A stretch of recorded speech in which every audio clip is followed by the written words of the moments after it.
Let's go ahead and get the ball rolling with the Pennsylvania Attorney General's office announcing a cyber attack, taking its systems, including landline phone lines, and email accounts offline.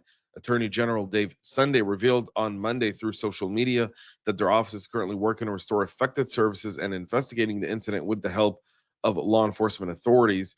They're taking steps to determine the cause of the cyber incident and working to restore services on all avenues.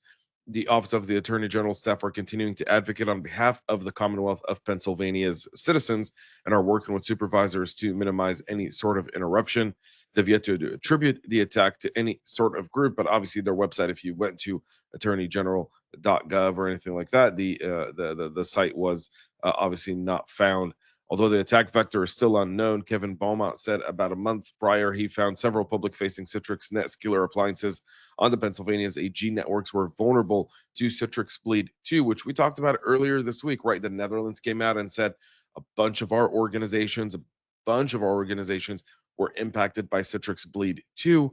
Talked about it again a few days ago, also on the show, like I think Monday and Tuesday back to back.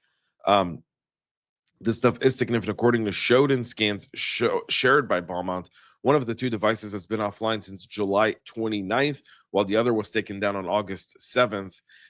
Shadow Server Foundation reported over 3,300 Citrix NetScaler appliances were still vulnerable. We talked about that on yesterday's show.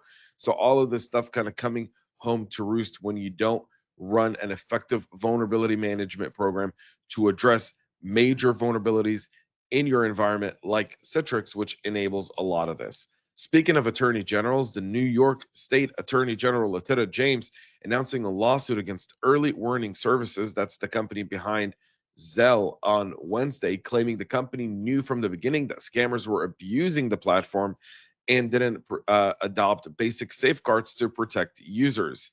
Now, for those who don't know what Zelle is, think of like Cash App or Venmo. Zelle is kind of that, but only directly in your bank account. So you don't even like with Cash App and all those other ones, you've got to kind of put in your debit card or credit card or ACH, and then it goes and it pulls money, and you got to transfer money from my savings account to my checking account to a checking account to a savings account. In Zelle, you can transfer money directly. It's a great payment system. It eclipsed $1 trillion in volume in 2024.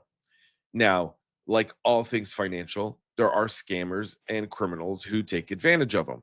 The claims by the New York Attorney General is that they knew about it and just turned a blind eye and let consumers get taken. Now, they're going to have to prove that.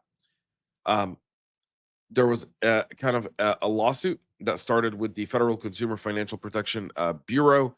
And then in March, that kind of started during the last administration. And then in March, the lawsuit was abandoned, which was filed in December, since the Bureau was largely dismantled after President Trump was inaugurated in office.